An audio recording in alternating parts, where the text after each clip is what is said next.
Ինչ ունի անելու անկախ մեդիան այս ամենի համար, ժողովրդավարական հետընթացը կանխելու համար։ Նախքան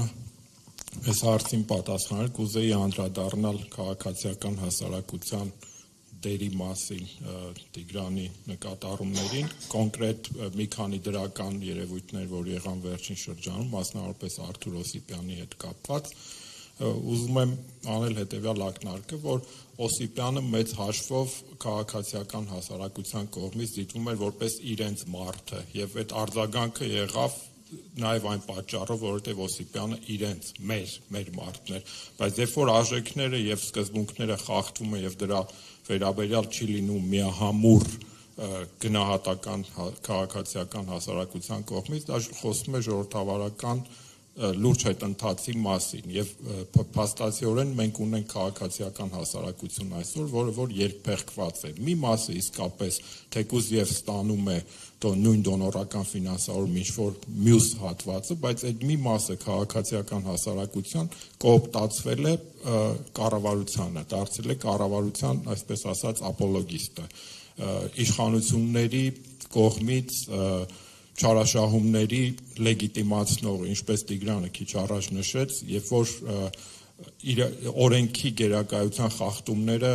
փորձում են հիմնավորել ավելի մեծ նպատակների ինչ-որ տրամաբանությամբ եւ այլն, ինչը ընդհանրապես դեմ է ժողովրդավարության սկզբունքներին եւ շատ կարեւոր է, որ քաղաքացիական հասարակությունը չմոտենա, որ թեկուզ եւ եթե նա մերն է, ուրեմն նրա համար մենք պետք է պայքարենք, եթե նա մեր դաշտից չէ, ուրեմն նրա համար չենք պայքարում։ Մեզ համար պետք է, քանի որ մեդիան էլ քաղաքացիական հասարակության ինչ-որ դաշտի մի մաս է,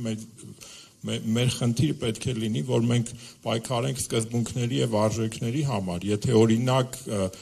դրվում է նախընտրական ծրագրում, իշխող ուժի նախընտրական ծրագրում դրվում է կաթողիկոսին հեռացնելու ակնհայտորեն սահմանադրությանը հակասող դրույթ նախընտրական խոստում, մենք չենք տեսնում նույն արձագանքը քաղաքացիական հասարակության կողմից, մենք չենք տեսնում կրոնական ազատությունների մասին բարձրաձայնող այդ խմբերին, որոնք որ իհարկե կան առանձին մարդիկ, որոնք դրա մասին բարձրաձայնում են դրա մասին եւ այլն, մասնավոր եւ ոչ մասնավոր հանդիպումներում, բայց մենք չենք տեսնում նույն միասնական արձագանքը, ինչը քիչ առաջ նշեցի եղավ Արթուր Օսիպյանի դեպքում։ Հիմա ինչ պետք է անի մեդիան, քանի որ մեդիան շատ բազմազան է, ես չեմ կարող ասել, թե ընդհանուր առմամբ չեմ կարող բոլոր մեդիաների անունից հանդես գալ, կարող եմ ասել միայն այն տեսանկյունից, թե անկախ մեդիան ինչ պետք է անի, անկախ մեդիան պետք է հետևի օրենքի գերակայությանը, անկախ մեդիան պետք է կատարի այդ կառավարությանը եւ ոչ միայն կառավարությանը քաղաքական ընդհանուր establishment-ին, քաղաքական հաստատություններին, ընդդիմությանը նաեւ հաշվետու պահելու իր գործառույթը, բայց նաեւ անկախ մեդիան պետք է դա անի առավելագույն թափանցիկության, առավելագույն որակով, որովհետեւ լրագրողական բովանդակության, լրատվական բովանդակության որակը ի վերջո հենց այն կարևոր գործոնն է, որը նպաստում է ժողովրդավարության զարգացմանը, եթե մեդիայում այսօր ավելի շատ իշխում են կարծիքները, զրպարտությունները, ապատեղեկատվությունը, հենց անկախ մեդիայի դերը պետք է լինի, որ ավելի շատ լինի փաստահեն լրատվություն, ավելի շատ փաստահեն վերլուծություն, ավելի շատ անաչառություն, որովհետև մեդիայի ամենամեծ խնդիրներից մեկը այն է, որ եւ լրագրողները եւ խմբագիրները ի սկզբանե արդեն որոշած ունեն իրենց վերլուծության կամ իրենց հետաքննության վերջնարդյունքը, բայց միշտ չէ, որ քո ենթատեքստը տանում է նույն վերջնարդյունքի, քո աշխատանքը տանում է նույն վերջնարդյունքի, քո ակնկալած, քո ենթադրած վերջնարդյունքին եւ ամենակարևորը թե ինչ պետք է անի մեդիան, մասնավորապես հայկական մեդիան, նրանք որոնք որ գործում են անկախ դաշտում, այդ չպիտի տրվի բևեռացմանը, որովհետեւ դա դրա գրավիտացիան շատ մեծ է, որ մեդիաները հայտնվեն այս կամ այն ճամբարում եւ շատ կարեւոր է որ նաեւ չմտնի ամեն ինչը լուսաբանելու Ռուսաստան արևմուտք այդ թակարդի տեսանկյունից, որովհետև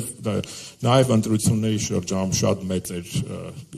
ոչ միայն հայկական մեդիան, միջազգային մեդիայի լրագրողներ շատ էին գալիս, շփվում ենք եւ այլն, եւ բոլորին հետաքրում էր միայն մի հարց, որ հայկական ընտրությունները Ռուսաստան արևմուտք հակադրության մասին են։ Մինչդեռ հայկական ընտրություններում այնքան շատ ավելի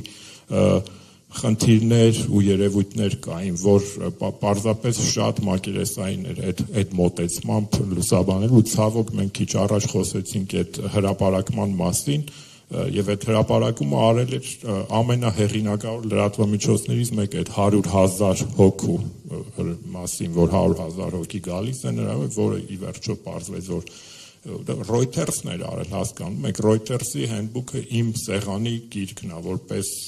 լրագրության աստվածաշունչ եւ այլն, բայց ցավոք արևմտյան մեդիայում էլ կա եւ դա ավտոմատ գալիս, մենք էլ մտնում ենք այդ թակարդի մեջ։ Հիմա մեդիան պիտի կարողանա լինել ազնիվ, կարողանա հաշվետու պահել բոլոր դերակատարներին, երևի թե շատ պարզ բանալ բան եմ ասում, բայց հենց դրանով կարող ենք անել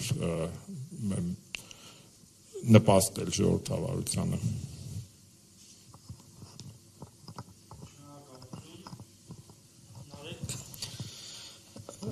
Ժողովրդավարությունների կայացման